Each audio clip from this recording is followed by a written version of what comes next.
Mix by Sudeep Baba. Music by Manish Jaiswal.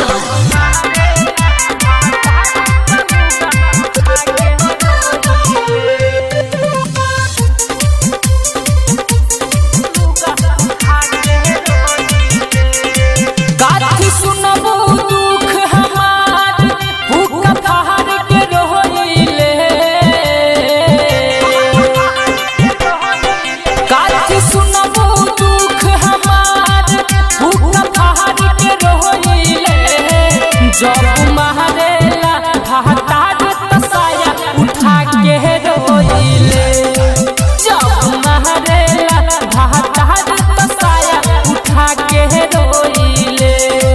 काज सुनबू दुख हमार फूका फाड़ के रोइले, जब महरेला भातार तसाया उठा के रोइले, जब महरेला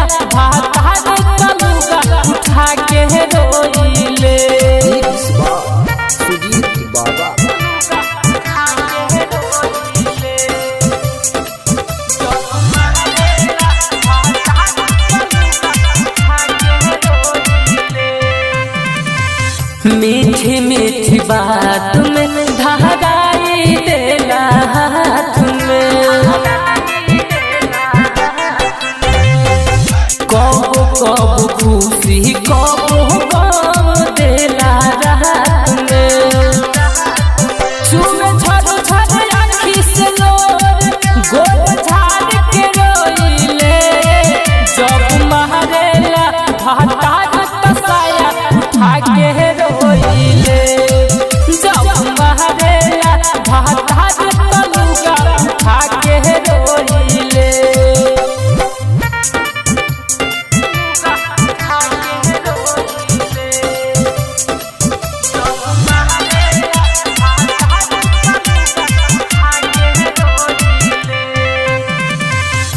बुझे न राजुराना दुखावा जाना के,